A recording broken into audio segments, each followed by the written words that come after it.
मेरे प्यारे बच्चों, आप सभी को नमस्कार। क्या हाल है आप सभी के? उम्मीद है आप बढ़िया होंगे, ठीक ठाक होंगे, मस्त होंगे।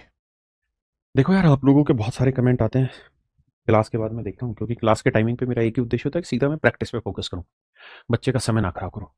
बहुत सारे बच्चों के कमेंट इधर उधर के रहते हैं, उसका मैं कोई समाधान कर नहीं सकता, है ना। और जिन बच्चों के पढ़ाई से रिलेटेड कमेंट होते हैं उन पे हम इंप्लीमेंट करते हैं और उनको करने की कोशिश करते हैं। आइए मेरे बच्चे, अब हम प्रॉफिट एंड लॉस पर आगे बढ़ते हैं।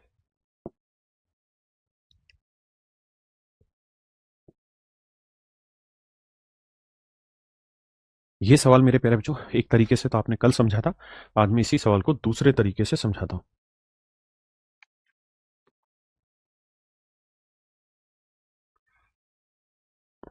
देखिए मेरे बच्चे, कहता है Aditya sold article X and Y, X at a profit of this and Y at a profit of this, और हमसे लास्ट में पूछ रहा है what is the price of article Y, Y का प्राइस बताइए। तो ये आर्टिकल एक्स हो गया, ये आर्टिकल वाई हो गया। कहता है इसको बेचता है 23% प्रॉफिट पे और इसको बेचता है मेरे बच्चे 13% लॉस पे। टोटल जो प्रॉफिट हो रहा है वो 180 रुपए का हो रहा है पूरी ट्रांजेक्शन में। कहता है एक्स आर्टिकल की जो कॉस्ट है वो 90 रुपए कम है वाई आर्टिकल से, और हमसे आखिर में पूछा ही वाई है, तो मैं मान लेता हूँ वाई आर्टिकल की कॉस्ट ए है तो एक्स वाले की हो जाएगी ए माइनस 90। अब मेरी बात को ध्यान से समझना,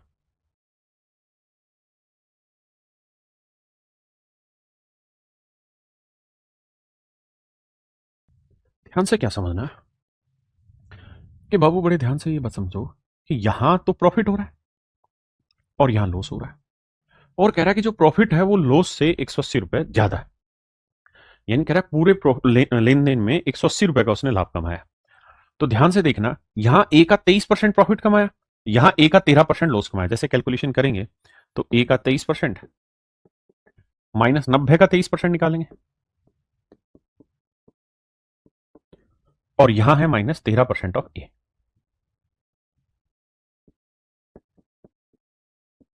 भाई कुल मिला के इतने का प्रॉफिट तो इतने का लॉस, और ये ओवरऑल प्रॉफिट है 180 रुपए। जब सोल्व करने जाएंगे 23 में से 10 13 घटाएंगे तो 10% ऑफ ए बचेगा। 10% की फ्रैक्शन 1/10 ए। और मेरे बच्चे यहाँ 180, 90 का 23% निकालोगे तो देखो, एक जीरो, 9×3 = 27, 9×2 = 18 और 2 = 20, 20.7 बना। अब ये चीज माइनस की उधर जाएगी तो जोड़ोगे तो ये 0.7 आएगा, जीरो आएगा, 8×2 = 10 आएगा, एक और एक दो, तो 200.7। तो ए की जो वैल्यू आएगी मेरे प्यारे बच्चों वो आ जाएगी 2007।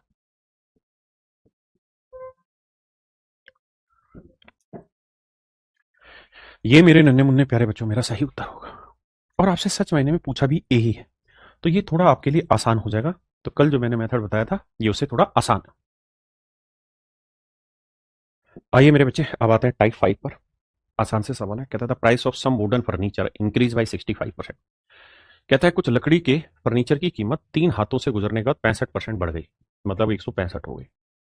यदि पहले और दूसरे विक्रेताओं ने क्रम से 20 और 25% का प्रॉफिट कमाया, पहले ने 20 का प्रॉफिट कमाया, दूसरे ने उसके बाद 25 का कमाया, तो मेरे बच्चे यहां लग गया सक्सेसिव कि भाई पहले 20 का प्रॉफिट कमाया यानी 100 की चीज 120 में, फिर अगले ने 120 पे 25% कमाया, तो आप सीधा सक्सेसिव लगाओ। तो 20 और 25 का सक्सेसिव लगाओगे तो फार्मूला लगाओगे X plus Y plus X into Y by 100। तो यह आया मेरे बच्चे 45, और ये 25 और 20 गुना करेंगे 500 यानी 5, तो आंसर आया मेरे प्यारे बच्चों 50%। यानी ये दोनों सक्सेसिव ट्रेल करने के बाद 50% का प्रॉफिट हुआ। इसका मतलब 100 की चीज 150 में बेची जा चुकी है, यानी 2 हाथों से गुजरने के बाद उस चीज की कीमत 150 हो चुकी है, और 3 हाथों से गुजरने के बाद उसकी कीमत 165 हो गई। तो वो यही तो कह रहा है कि भाई तीसरे हाथ में कितना प्रॉफिट कमाया होगा, तो 150 पे 10 का लाभ, ना 15 का, तो 15 का प्रॉफिट 150 पे, तो 100 पे कितना, तो आप जानते हैं ये 10% ही तो बना, 1/10, और 1/10 का मतलब 10% का प्रॉफिट इसने कमाया। कह रहा जी ए ने घड़ी बी को 33% प्रॉफिट पे बेची, बी ने सी को 20% लॉस पर बेची, तो सी ने इतने रुपए दिए, तो ए के लिए लागत मूल्य बताओ। भाई ध्यान से देखिए, तो ए ने 33 का प्रॉफिट लिया, फिर जो कीमत बनी उस पे 20% का बी ने लॉस लिया, तो ओवरऑल यहां जो चीज थी वो यहां जाके कितनी होगी, इसे सक्सेसिवली भी तोड़ सकते हैं हम। कैसे? भाई पहले 33 का प्रॉफिट कमाया, फिर 20 का लॉस कमाया,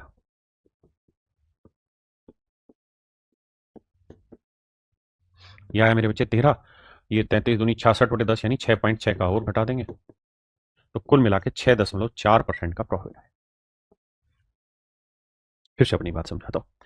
कहता है ए ने कोई आर्टिकल दिया बी को प्रॉफिट में, फिर बी ने सी को दिया लॉस में। हमने ओवरऑल चेक किया कि यार ए से लेके सी तक के बीच में दो हाथों में जब चीज गुजरी तो क्या कहानी हुई। तो पता चला कि भाई ए ने अगर कोई चीज 100 रुपए की ली थी तो सी को वो चीज मिली होगी 106.4 की। ये कहानी समझ में आई यहां से। आपने कहा ठीक है यार, अब निपटाते हैं इसको, क्योंकि 6.4% का प्रॉफिट होगा, हाँ है ना। मतलब यह है कि अगर ए ने वो चीज 100 की खरीदी है तो सी को मिली होगी 106.4 की, जबकि सी को मिली है 532 की। तो 1 यूनिट बटे 106.4, तो 100 की वैल्यू कितनी। अब क्या करेंगे, करोगे कि डेसिमल हटा के 2 जीरो टेको कर दिया जी आप। 500 का डबल 1000, 32 का डबल 64, तो 1 2 2 से काटेंगे 500, तो मेरे नन्हे मुन्ने प्यारे बच्चों, जो आपका कोस्ट प्राइस बना ना वो बन गया 500 रुपए, यानी एक ने कोस्ट जो बनाई वो 500 रुपए बन गई। हाँ जी।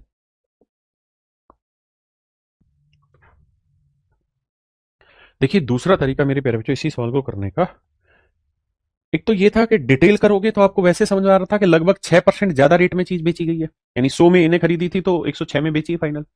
तो अंदाजा लगा के देखोगे तो 800 में 6% बढ़ाएंगे तो 800 से बड़ी वैल्यू आएगी, 600 में 6% बढ़ाएंगे तो बड़ी वैल्यू आएगी, तो ये दोनों ऑप्शन तो कट गए थे।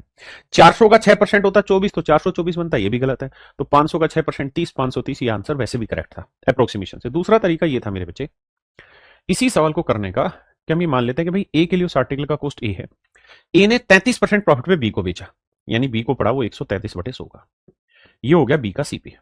अब कहता है बी ने सी को 20% लॉस पे बेच दिया, 20% की फ्रैक्शन 1/4, यानी बी ने सी को बेचा 4/5 में, और सी ने खरीदा है भाई 532 में। तो ये डायरेक्ट भी कट जा रहा था, एक आया 5 गुना 100 करते तो ए के लिए इस आर्टिकल का कॉस्ट 500 रुपया। ये भी मेरे बच्चे इसका तरीका।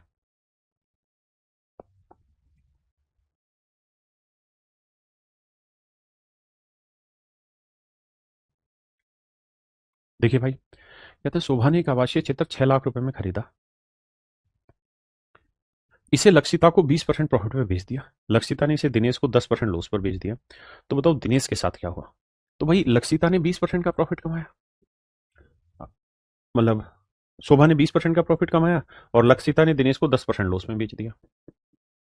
तो 20 × 10/100, ये लिखना नहीं है, मैं समझा रहा हूं इसलिए लिख रहा हूं, आप तो फास्ट एंड फास्ट करेंगे। 20 में 10 गया 10, और 20 ढाई 200, 2 घटाएंगे तो 8%, यानी 8% का ओवरऑल अभी भी प्रॉफिट जाएगा। तो 6 लाख का 8% होता है 48,000, जोड़ेंगे तो 6,48,000। सवाल छोटा है, डिटेल करना है डिटेल, नहीं तो सक्सेसिव टेक हो। देखिए भाई, रमन ने एक वस्तु 1 लाख रुपए में खरीदी और मोहित को इतने में बेच दी। मोहित ने उसी वस्तु को रश्मि को 1 लाख रुपए में वापसी बेच दिया। तो मोहित को होने वाली हानि बताइए। देखो यार, आपको परसेंटेज कैलकुलेट करना है, रेशियो ले लो, इसी पे चर्चा करते हैं। कैसे कि भाई मोहित ने 100 की चीज 120 में बेची, रमन ने 120 में बेच दी मोहित को, फिर मोहित ने फिर से इसे रश्मि को 100 में बेच दी। मोहित ने इसी वस्तु को रश्मि को बेच दिया 100 में, तो कह रहा मोहित का लॉस बताओ। तो 120 की चीज 100 में बेची तो 20 का लॉस, 20 से कम 20, 20 के 120, 1/6, यानी 16 से 2/3% का लॉस हुआ भाई मोहित को।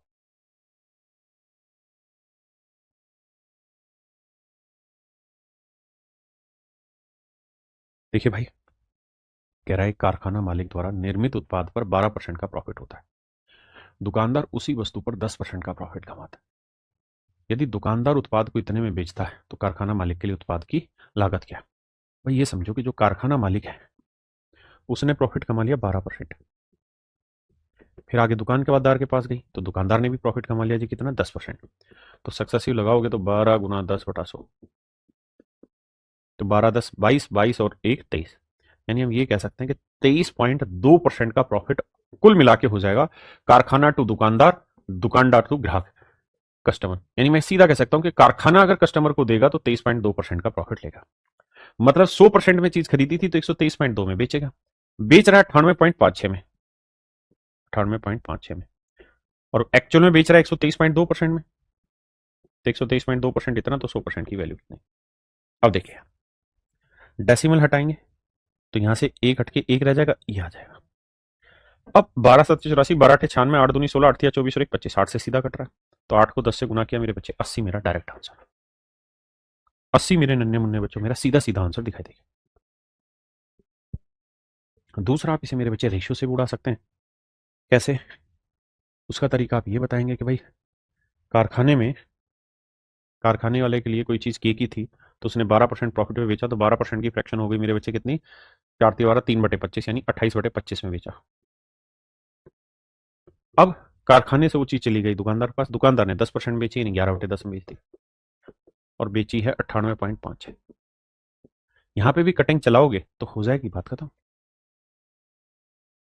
कह रहा जी एस ने एक वस्तु जिसकी लागत 37,800 रुपए, पी को 8% लाभ पर बेची, पी ने इसे क्यू को 4% नुकसान पर बेचा, पी ने यह वस्तु कितने रुपए में बेची? कहता जी एस ने एक आर्टिकल जिसकी कॉस्ट 37,800 रुपए, 37,800 रुपए किसी आर्टिकल की कॉस्ट है।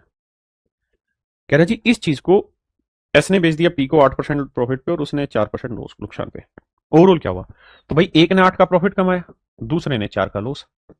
8 - 4 × 100 मतलब बटे 100, तो 8 में 4 गया 4, 832 यानी 3.68% का ओवरऑल प्रॉफिट होगा। यानी पहले वाले आदमी से आखिरी वाले आदमी को जो सामान मिलेगा वो 3.68% के प्रॉफिट पे मिलेगा, और शुरुआत वाले की कीमत थी 37,800।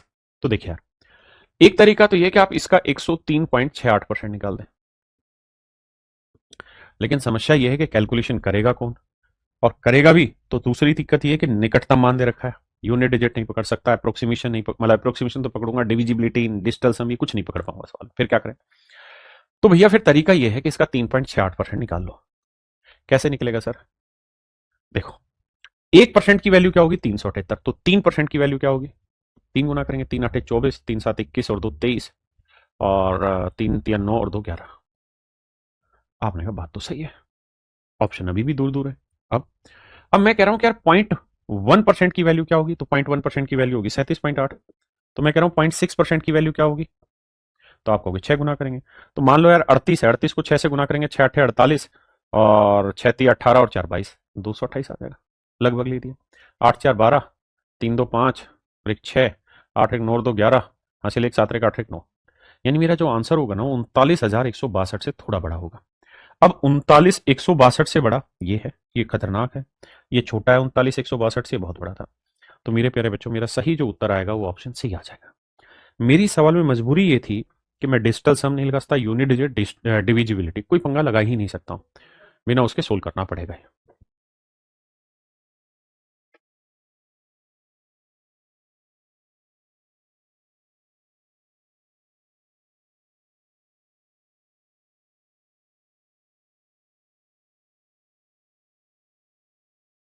देखिए मेरे बच्चे, सवाल में कह रहा है कि भाई एक मैन्युफैक्चरर था, उसने अपना आर्टिकल होलसेलर को 11% प्रॉफिट पे बेचा, फिर होलसेलर ने इसे 15% प्रॉफिट पे रिटेलर को बेच दिया। रिटेलर ने कहता है ग्राहक को दिया 17,045 रुपए में, after earning a profit of 19%, 19% लाभ लेने के बाद इतने में दिया। तो रिटेलर ने 19% प्रॉफिट लेके कस्टमर को दिया। अब मेरे बच्चे फिर से वही गड़बड़ दे रहा है कि केवल पूर्णांक भाग तक। अगर मैं एक्यूरेट कैलकुलेट करता तो डिविजिबिलिटी, यूनिट डिजिट, कोई ना कोई सेटिंग बैठा था, कुछ भी नहीं बैठ रहा, मेरी मजबूरी, क्या करें जी? अब अप्रोक्सीमेशन लगाओ। कैसे? पहले इन दोनों को लो, क्योंकि 11 19 जोड़ेंगे 30। अब मन मन में प्रैक्टिस फास्ट हो गई होगी, 11 और 19 30, तो ये हो गया, और सारे ही प्लस है, माइनस तो है ही नहीं, प्रॉफिट है ना भाई, सारे प्रॉफिट है, प्रॉफिट है। तो 11 × 19 करेंगे तो भैया 9 एकम 9, 9 और 1 10, 1 और 1 2, तो लगभग 32% आएगा, 32.09% आया। अच्छा, मैं ऑप्शन की तरफ नजर डाल रहा हूं तो थोड़ा डिफरेंस है, थोड़ा नहीं काफी डिफरेंस है, तो अप्रोक्सीमेशन लेके चलना चाहिए। तो मैं ये कह सकता हूँ कि सर इन दोनों की सेटिंग बैठी 32% लगभग। अब 15% के साथ सेटिंग घुमाते हैं, 32 और 15 हो गया 47, 15 दूनी 30, 15 × 3 = 45 और 3 = 48, 4.8 ये, तो 8 7 4 11, 4 1 5, यानी लगभग लगभग मोटी मोटी बात करें तो 51 नहीं 52% के आसपास डाटा है। यानी जो भी ओवरऑल प्रॉफिट होगा ना, मैन्युफैक्चरर टू कस्टमर, तीनों हाथों से निकलने के बाद चीज लगभग 52% प्रॉफिट पे सिमटेगी। वैसे एक्यूरेट बैठेगा 51.8 समथिंग, तो ये बैठेगी मेरे बच्चे 52% लगभग। और 52% के होने के बाद चीज की कीमत 17,000 के आसपास आ रही, 17,045 के आसपास आ रही। 4 ऑप्शन मुझे दे रखे हैं, मुझे पता है कि 52 की जगह 50% ले लूं तो कोई बुराई नहीं है भाई। 13,000 में अगर मैं 50% जोड़ूं तो 13,000 का 50 हुआ 6.5, तो ये हो जाएगा 6 3 20,000 के आसपास, जबकि मेरा उत्तर चाहिए 17,000 के आसपास। तो मतलब बड़ी वैल्यू तो नहीं चाहिए। जब यही सेट नहीं हो रही तो ये 15,000 तो इससे बड़ी, ये भी सेट नहीं होगी। अब 10,000, 10 का 50% होगा 5,000, यानी 15,200 के आसपास। ये बैठ रहा 17 के पास, इसलिए ये भी सेट नहीं होगा।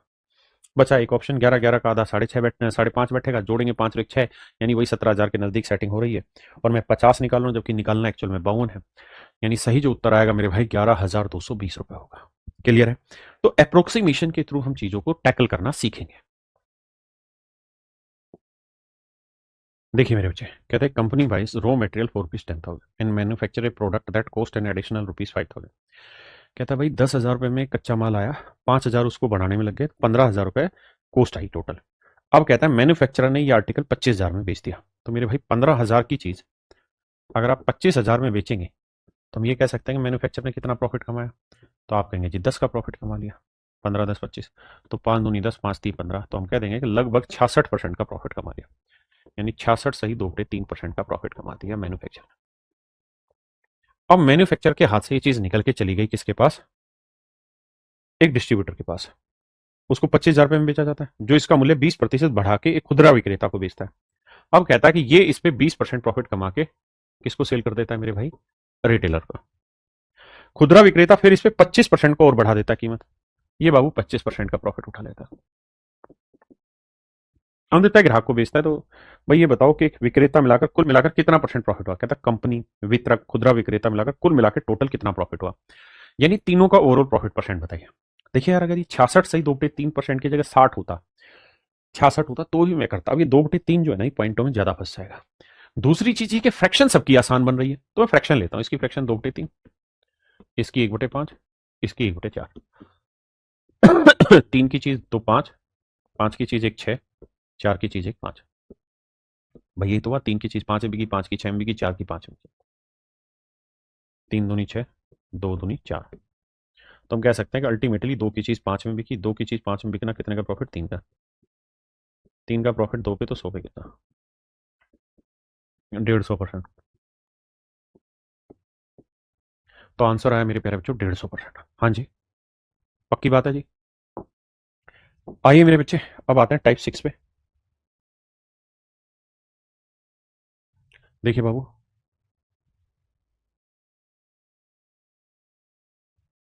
देखो राजा, कहते हैं यदि एक पुस्तक की लागत मूल्य उसकी बिक्री मूल्य का 92% है। कहता है कोस्ट प्राइस जो है ना, वो सेलिंग प्राइस का 92%, यानी ये 100 है तो ये 92। ऐसा मैं नहीं सवाल कह रहा। तो कह रहा है पुस्तक की बिक्री पर लाभ प्रतिशत क्या होगा? Then what is the percentage profit on the sale of the book. तो कहे मेरे बच्चे ये रहा है कि भाई इस चीज को बेचने में ना उसे कितने का प्रॉफिट होता है। तो आप कहेंगे जी प्रॉफिट हो रहा है साहब 8 का। प्रॉफिट हो रहा है 8 का। तो देखो मेरे भाई, 4 दूनी 8, हाँ 4 से घट जाएगा तो 4 दूनी 8, 4 दूनी 8, 4 ती 12। तो हम कह देंगे 2 का लाभ 23 पे, तो 100 पे कितना? तो मेरे बच्चे उत्तर आया 200/23। अब ऑप्शन खतरनाक है तो भाग देना पड़ेगा, कोई विकल्प नहीं है, कोई विकल्प नहीं।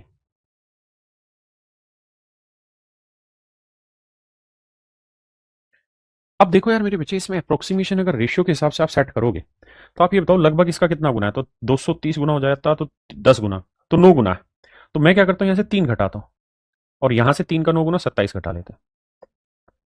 तो ये आ जाएगा मेरे भाई 173, और ये आ जाएगा 20। अब 2 से भाग देंगे, 2 8 16, 2 6 12, हाँ 2 5 10, और बटे था तो लगभग 8.65%। तो 8.65% के नजदीक मेरे बच्चे ऑप्शन बी है, तो ये मेरा राइट आंसर।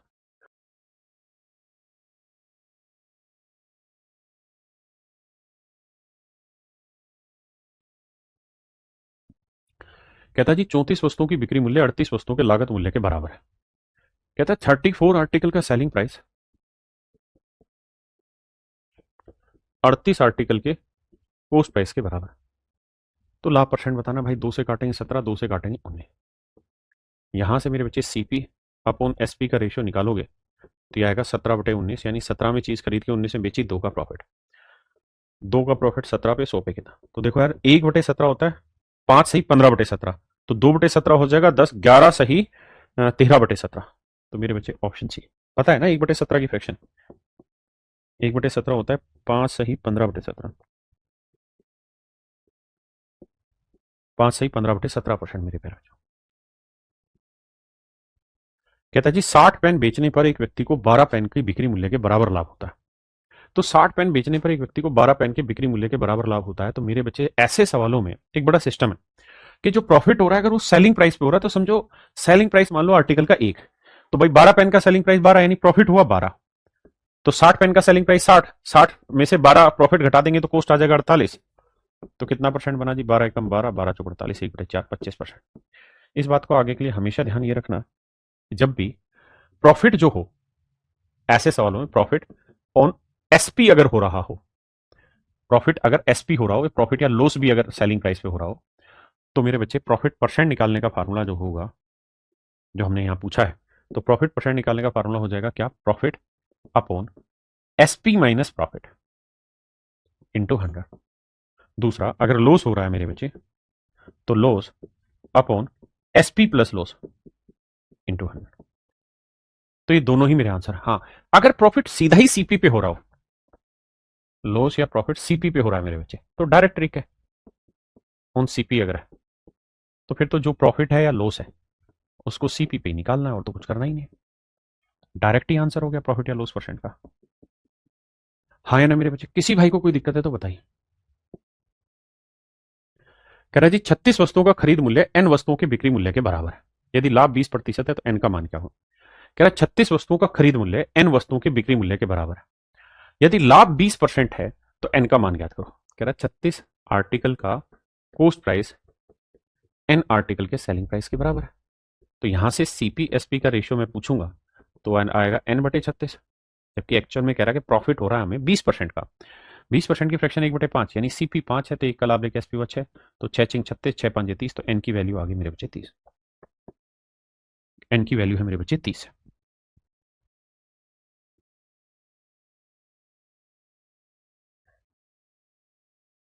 देखिए यार, कह रहा है 50 वस्तुओं का लागत मूल्य एक्स वस्तुओं के बिक्री मूल्य के बराबर है। तो बेसिकली जो 50 आर्टिकल का सीपी आप लिखोगे एक्स आर्टिकल के एसपी के बराबर, तो सच बात यह है कि सीपी अपॉन एसपी का जो रेशियो आना है वो उल्टा आना है। जो एसपी के साथ है वो सीपी बनता है और जो सीपी के साथ है वो एसपी बनता है। प्रॉफिट जो कमा रहे हैं 25%, 25% की फ्रैक्शन 4 में खरीदा, एक कला तो 5 यानी 1/4। 5 से काटा 10, तो एक्स की जो वैल्यू आई मेरे बच्चे वो आई 40। एक्स की वैल्यू मेरे नन्हे मुन्ने प्यारे बच्चों क्या है? 40। तो ऑप्शन बी मेरा करेक्ट आंसर।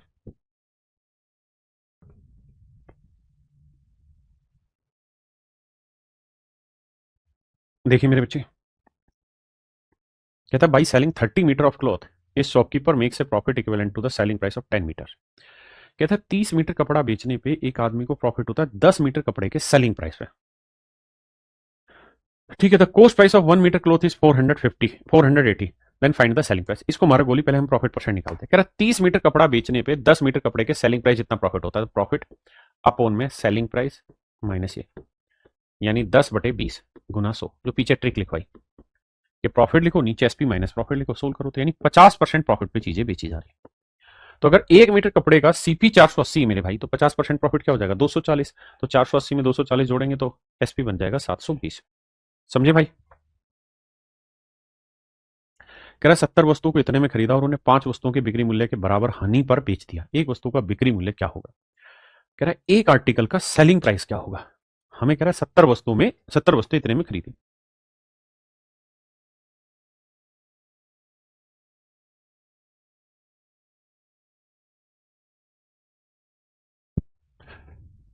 देखिए भाई, एक तरीका तो ये है मेरे बच्चे कि हम 16,875 को सीधा सीधा 70 से भाग दे दें और एक आर्टिकल का सीपी निकालें। पहला तरीका तो है, मैं लिख के दिखाता हूं फिर करेंगे।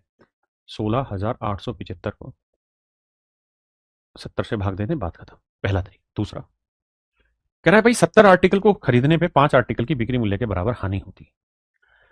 तो एक्चुअल में अगर आप ये देखें कि भाई लॉस परसेंट कितना है, तो आप कहेंगे भाई 5 का लॉस है और नीचे होता है जो आर्टिकल बेच रहे हैं उसमें ये 5 जोड़ना, एसपी प्लस लॉस, तो 70 और 5 75, तो 1/15। तो यानी 1/15 गुना 100 करेंगे तो 6 से 2/3% का लॉस है, उसकी फ्रैक्शन 1/15 है। यानी बेसिकली हम हर आर्टिकल को 1/15 लॉस में बेचने लग रहे हैं। यानी ये होगा इन सारे आर्टिकलों का सेलिंग प्राइस। आपने कहा मामला तो यहां तक का सेट है। अब कैलकुलेट करते हैं। 15 से काटेंगे, 15 एकम 15, 15 एकम 15, 3, 15 दूनी 30, 15 पंजे 75, बिल्कुल ठीक है। अब देखिए यार, 7 से काटेंगे 10, 7 एकम 7, बचा कितना 4, 7 सिंह 42, अरे 7 से तो भाग नहीं जा रहा, 7 से यहाँ भाग देना चाहिए हमें, 7 ढाई 70, 7 दूनी 14, 2 पंजे 10, 5 से काटेंगे यार, 5 दूनी 10, 5 दूनी 10, 5 पंजे 25, यानी हर आर्टिकल का जो सेलिंग प्राइस हो 225 रुपये। एक तो तरीका है मेरे प्यारे बच्चों ये। दूसरा जो समझदार वाला तरीका वो ये कि जब हमें पता है कि यार 70 आर्टिकल हमने खरीदे और जब हम बेचने लगे तो 5 आर्टिकल के सेलिंग प्राइस जितना लॉस हो रहा है, यानी 16,875 रुपए जो है ना, सच मायने में 75 आर्टिकल के सेलिंग प्राइस के बराबर है। भाई 70 खरीदे इतने में और जब बेचने लगे तो 5 आर्टिकल के सेलिंग प्राइस जितना लॉस हुआ, यानी जो लॉस है वो सेलिंग प्राइस के 5 आर्टिकल के बराबर है। तो मतलब 70 5 75, 75 से काटेंगे मेरे भाई, 15 5 75, 15 एकम 15, 15 एकम 15, 15 दूनी 30, 15 5 75, तो 5 से काटेंगे तो सीधा 225 टिकेगा, यानी एक आर्टिकल का सेलिंग प्राइस 225 है।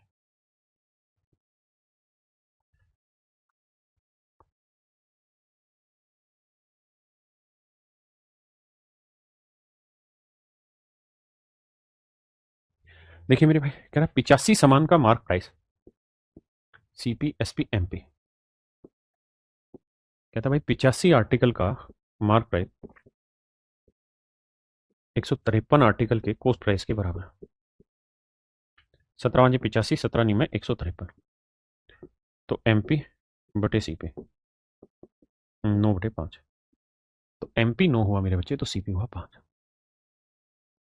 अब कह रहा था 104 सामान का बिक्री मूल्य 65 सामान के अंकित मूल्य के बराबर है। 104 सामान का बिक्री मूल्य 65 आर्टिकल के मार्क प्राइस के बराबर है, 65 आर्टिकल के मार्क प्राइस के बराबर, तो 13 8 104, 13 5 65, यहां से रेशियो निकाल लेते थे मेरे बच्चे, एसपी और एमपी का जो रेशियो आ रहा था वो 5 8 आ रहा था, यानी एसपी 5 है तो मार्क प्राइस 8 आ रहा था। आपने कहा जी मामला तो सेट है। अब मेरे भाई देखो सेटिंग करते हैं, बराबर करेंगे तो इसे 8 से गुना करना पड़ेगा, इसे 9 से, तो इसका मतलब 40 में चीज खरीदी है तो 45 में बेचनी होगी, तो कितने का प्रॉफिट 5 का, तो 5 का प्रॉफिट 40 पे, तो 1 का प्रॉफिट 8 पे, तो 1/8 होता है 12.5%, यानी 12.5% का प्रॉफिट पे हम चीज को बेचने लग रहे हैं मेरे भाई।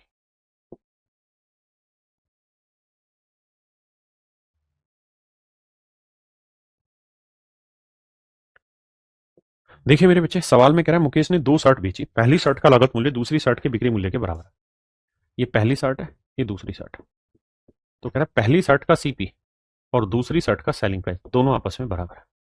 कहता है पहली शर्ट को 20% प्रॉफिट पे बेचा, यानी 5 में खरीदा, 1 का लाभ 6 में बेचा, और दूसरी शर्ट को 20% नुकसान में बेचा, यानी 5 में खरीदा, 1 का लॉस, तो 4 में बेचा।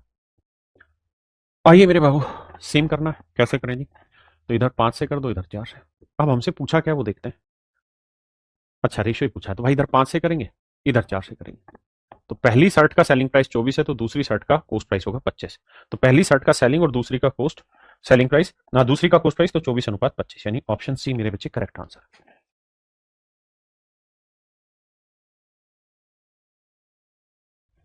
देखिए सवाल में कह रहा है the first shirt is sold at twice the selling price of the second shirt, ये पहली शर्ट है, ये दूसरी शर्ट, कह रहा है दोनों का सेलिंग प्राइस का रेशियो दे रखा है कि पहली शर्ट का सेलिंग प्राइस दूसरी का डबल है, पहली 8% प्रॉफिट में बेची गई, यानी 25 में खरीदी, 2 का लाभ 27 में बेची, और दूसरी शर्ट को 3% लॉस में बेचा, यानी 100 में खरीदा, 3 का लॉस 97 में बेचा, बहुत खतरनाक 97 प्राइम नंबर आ गया।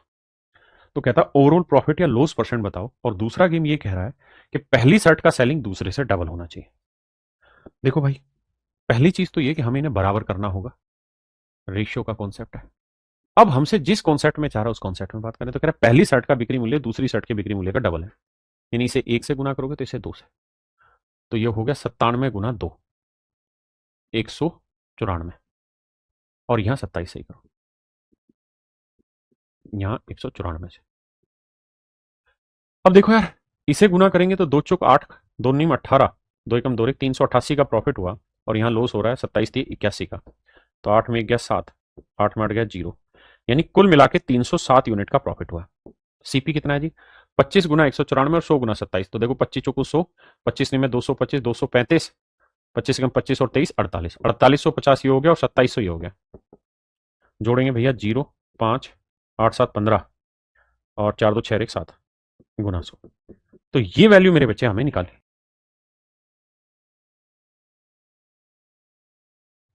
देखिए भाई, एक जीरो से तो एक जीरो काटा, 5 से काटते हैं, 5 दूनी 10, 5 दिए 15, 151। अब 5 2 7, देखते हैं भाई अब क्या करें। देखो 2 को 7 से करेंगे तो ये आएगा 2 7 14, 2 3 6, 614 बटे 151। तो 614 बटे 151 को सेट करना। ये लगभग लगभग इसका 4 गुना है। हाँ जी सर 4 गुना है। अब मैं क्या करता हूं, यहां से 1 घटाता हूं और यहां से 4, तो ये आ गया मेरे बच्चे 610 और ये आ गया 150। हमने कहा मामला तो और बढ़िया सेट हो गया।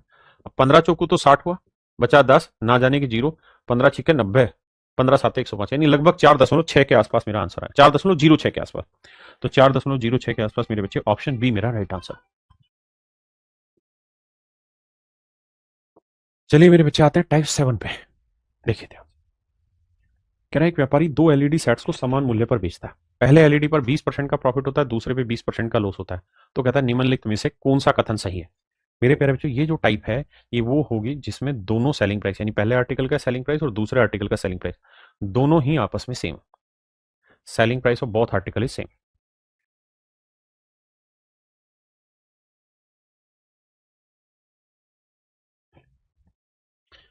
अब मेरे बच्चे, आप ये बात जानते हैं कि अगर आप एक आर्टिकल को X% प्रॉफिट पे बेचें और दूसरे को X% लॉस पे बेचें और दोनों का ही सेलिंग प्राइस सेम होगा तो हमेशा ही एक्स बाई 100% का लॉस होना है। तो यहाँ एक को 20% प्रॉफिट, दूसरे को 20% लॉस, 20 का और 400/100 यानी 4% की हानि होगी। है ही नहीं कहीं। व्यापारी को 4% का लॉस होगा, 4% का लॉस होगा। कह रहा है भाई एक माइक्रोवेव और एक dish washing machine were sold for rupees this each. If the machine, if the microwave was sold at a gain of 25% and dish washing machine at a loss of this percent। कहता है एक को 25% profit पे बेचा, दूसरे को 25% loss पे, और दोनों ही केसेस में सेलिंग प्राइस सेम था, तो ओवरऑल क्या होगा मेरे बच्चे, लॉस कितने का जी, 25 का और 625/100%, यानी 6.25% का मेरे प्यारे बच्चों हमेशा ही ऐसे केसेस में लॉस होगा।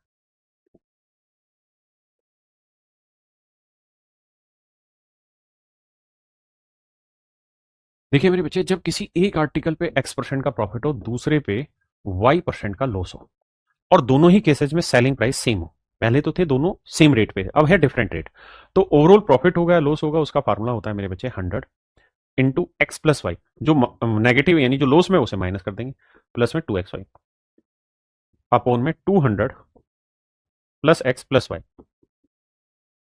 अब ये मेरे नन्हे मुन्ने प्यारे बच्चों ये होगा मेरा ओवरऑल प्रॉफिट या लॉस। अब देखिए राजा, करना क्या हमें, कहता है पहले सामान पर उसे 25% की हानि हुई जबकि दूसरे पर 20% का लाभ। तो 100, एक्स की वैल्यू -25 है, वाई की वैल्यू +20 है, 2 -25 गुना 20, 200 -25 जमा 20, यही बनेगा। अब मेरे बच्चे कैलकुलेशन करेंगे तो 20 25 में से माफ करना 20 गया तो -5, -5 को 100 से गुना करेंगे तो ये आएगा मेरे प्यारे बच्चों -500। यही लिख रहा हूं मैं। देखो 25 दूनी 50, 500 दूनी 1000, तो ये आएगा -1000। और नीचे आएगा भाई 20 में 25 गया 5, 195, तो ऊपर आया -1500 और नीचे आया मेरे बच्चे 195। अब ये मेरे बच्चे मेरा राइट आंसर होगा। मुझे इसका परसेंटेज निकालना है, तो देखो कैसे करें। आओ भाई, 1500 बटे 195 परसेंटेज, ये होगा मेरे बच्चे आंसर। कैसे सेटिंग बैठाएं। देखो अगर पहाड़ा पढ़े तो या पहली बात तो लॉस होगा, लॉस होगा तो ये गेन वाली कहानियां ही खत्म हो गई, मतलब तीनों लॉस है। अब है क्या कि अगर 208 लेते हैं तो 16 यानी 8 पंजे 40। देखो अगर तुक्का करना है तो 8 पंजे 40, 8 नीम 72 और 4 76 और 8 एकम 8 और 7 15, यानी 1560 अगर होता ना ऊपर तो 8% आता। तो ये 1560 से छोटा है तो आंसर 8 से छोटा होगा, यानी 7.7%। तो मेरे बच्चे 7.7% लॉस।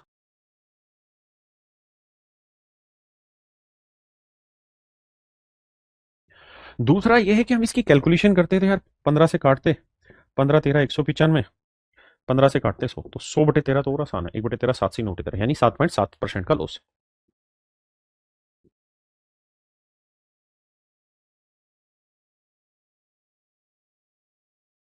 देखिए मेरे भाई, सवाल में कह रहे हैं एक व्यक्ति ने दो भैंसें इतने रुपए में खरीदी, एक को 15% के नुकसान पे, दूसरे को 19% के प्रॉफिट में बेचा। तो 15% का लॉस का मतलब बना कि 20 में चीज खरीद के 3 का लॉस लेके 17 में बेचा। दूसरे को 19% प्रॉफिट में बेचा, यानी 100 में खरीद के 19 का लाभ लेके 119 में बेचा। कह रहा है जी दोनों का ही selling price, if the selling price of both buffalo is equal, कहता है दोनों ही भैंसों का बिक्री मूल्य सेम है, तो सेम करने के लिए इसे किससे गुना करना पड़ेगा? 7 से। 119 बनाने के लिए 7 से, तो इधर भी 7 से, इधर भी 7 से, बन गया जी। अब कह रहे थी दोनों भैंसों का विक्रय मूल्य समान है, तो पहली भैंस का खरीद मूल्य बताओ। तो भैया ये बना, अच्छा हमें तो इनका रेशियो ही लेना था ना, क्योंकि हमें सीपी तो दे रखा था। देखो भाई, रेशियो तो वैसे ही बहुत आसानी से निकल जाता। कैसे? रेशियो की तो एक बेसिक टर्म है। अब देखो रेशियो जो बैठेगा यहां से करेंगे तो 20 5 7:5, यानी पहले वाली का कोस्ट 7 होगा तो दूसरे वाली का कोस्ट 5, तो 7 और 5 12, 12 यूनिट इतना, तो 7 यूनिट की वैल्यू कितनी? तो पहली बात तो ये कि जो भी आंसर होगा वो 7 का मल्टीपल होगा, पहली चीज। ठीक है, जैसे ये 7 का मल्टीपल नहीं है, 7 नीम 63, 4 ये भाग नहीं जा रहा 7 से, 7 नीम 63, 4 बचा 7 छिंग 42 भाग जा रहा है, 7 नीम 63 बचा 4, 7 5 35 6 ये भी भाग नहीं जा रहा, तो 7 से एक ही ऑप्शन जा रहा है। दूसरा, आप 11,520 को बांट लो, लेकिन अगर रेशियो ही निकालना है ना सीपी का, तो इतना सब नहीं करना पड़ेगा। तो रेशियो निकालने के लिए क्या करते हैं, जैसे पहले वाले पे हमें 15% का लॉस हो रहा है और दूसरे पे 19% का प्रॉफिट, तो रेशियो का तो नियम ये होता है कि ये 100 जमा 19 यानी 119 करते हैं, और ये 100 माइनस 15 85 करेंगे। तो रेशियो 17 7 119, 17 85, तो रेशियो तो सीधा सीधा ही निकल जाएगा और डायरेक्ट आंसर दे देगा। दूसरा, आप चाहें तो पीछे वाले सवाल में भी रेशियो लगा सकते हैं, जरूर नहीं कि आप इस फॉर्मूले से ही काम करें। अगर मैं इस सवाल को रेशियो से उड़ाना चाहूं तो हम इसे रेशियो से भी कर सकते हैं, लेकिन उसका तरीका फिर ये हो जाएगा कि भाई पहले पे 25% का लॉस है, तो 4 की चीज 1 का लॉस 3 में बेची है, और दूसरे पे 20% का प्रॉफिट है, तो 5 की चीज 1 का लाभ लेके 6 में बेची। यहां से अगर हम रेशियो बनाएंगे तो इधर 2 से गुना करना है, तो सिंपली सोल्व हो गया कि पहले का सीपी 8 हुआ, इसका 5 हुआ, 8 और 5 13, पहले में हमें 2 का लॉस हुआ, दूसरे में 1 का प्रॉफिट हुआ, तो कुल मिला के 1 का लॉस, तो 1/13 यानी 7 से 9 13% मेरा आंसर आ गया। लेकिन ये डिपेंड करता है ये वाला फार्मूला तब जब रेट ऐसी हो जिसकी फ्रैक्शन मुश्किल बन रही हो। आइए मेरे बच्चे, सवाल पे कह रहे हैं एक दुकानदार ने 3 घड़ियां 2800 रुपए प्रति घड़ी के रेट से बेची, जिसने पहली घड़ी 40% के प्रॉफिट में बेची, 40% की फ्रैक्शन, 5 में चीज खरीदी, 2 का लाभ लेके 7 में बेची। दूसरी घड़ी 25% की फ्रैक्शन बनी मेरे बच्चे, 1/4, 4 में खरीदी, 1 का लाभ 5 में बेची। और तीसरी घड़ी मेरे बच्चे 12% के प्रॉफिट में बेची, यानी 25 में खरीदी, 3 का लाभ 28 में बेची। आपने कहा जी मामला सेट है। तो कहता है टोटल उसका कुल मिला के बताइए क्या इंपैक्ट आएगा, लाभ परसेंट क्या बनेगा, प्रॉफिट कितना होगा, लॉस कितना होगा। देखिए यार, तीनों ही आर्टिकल का हमें यहाँ पे सेलिंग प्राइस क्या करना होगा मेरे बच्चे, सेम करना होगा। तो सेम करने के लिए हम क्या करते हैं, 28 और 7 का तो 28 आ गया, 5 के साथ लेते हैं तो 28 5 140, तो 140 बनाने के लिए इधर 20 से गुना करना पड़ेगा, इधर भी 20 से, इसे 28 से गुना करना पड़ेगा, इसे 5 से गुना करना पड़ेगा, तो ये सीपी आया 100, ये वाला आ गया 4 8 32, 4 दूनी 8 और 3 11, और 25 5 125, तो जोड़ेंगे तो 5 2 7, 2 1 3 3, ये तो आ गया सीपी। यहाँ प्रॉफिट है 15 का, यहाँ है 20 दूनी 40 का, और यहाँ 28 का, तो 28 और 15 कितना हो गया मेरे भाई, 28 और 15 हो गया तुम्हारा कितना, 43, 43 और 40 कितना हो गया, 43 40 हो गया 83।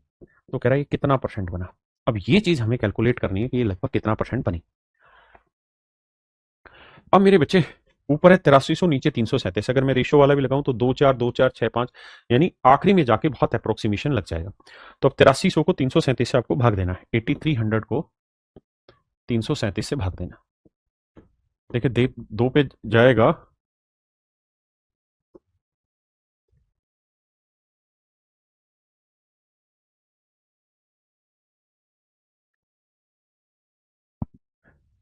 अब यहां पे इसको मत भाग भाग दो, क्योंकि इसने डेसिमल में बनाया, हम इसको कुछ सेटिंग करते हैं, 337 8300, या चलो भाग दे लेते हैं, 337 से भाग देंगे तो बहुत बड़ी बात नहीं आएगी। देखो यार, 2 पे जाएगा, 2 7 14, 2 3 6 1 7, 2 3 6, 10 में 4 गया 6, 13 में 9 में 12 में 7 गया 5, 7 में 6 गया 0 उतारा। अब जाएगा मेरे बच्चे 4 से या 5 से, 5 से तो जाएगा नहीं, 4 से जाएगा, तो 4 7 28, 4 3 12 और 2 14, और 4 3 12 और 1 13, 10 में 8 गया 2 मेरे बच्चे, 5 में 4 गया 1, 5 3 में से 3 गया 2। अब एक जीरो उतारेंगे तो इसको देखना है कि बस कितने पे जा रहा है, 7 पे नहीं जाएगा, 6 पे जाएगा, 6 18, 6 18, ठीक है, 6 पे चला जाएगा, 6 7 42, 6 18 और 4 22, 6 18 और 2 20, बिल्कुल ठीक है, यानी मेरा आंसर 24.6, 24.6 का मतलब है ना, इसने क्योंकि परसेंटेज को डेसिमल कर दिया, 0.246 पे आएगा, तो 0.246 पे केवल और केवल मेरे बच्चे ऑप्शन ए ही मेरा राइट आंसर है। तो चलिए मेरे प्यारे बच्चों, आज के लिए इतना ही रखते हैं। आप सभी को बहुत बहुत धन्यवाद, साधुवाद, धन्यवाद, थैंक यू मेरे बच्चे। बाकी आपसे कल दोबारा मुलाकात होगी। थैंक यू मेरे बच्चे।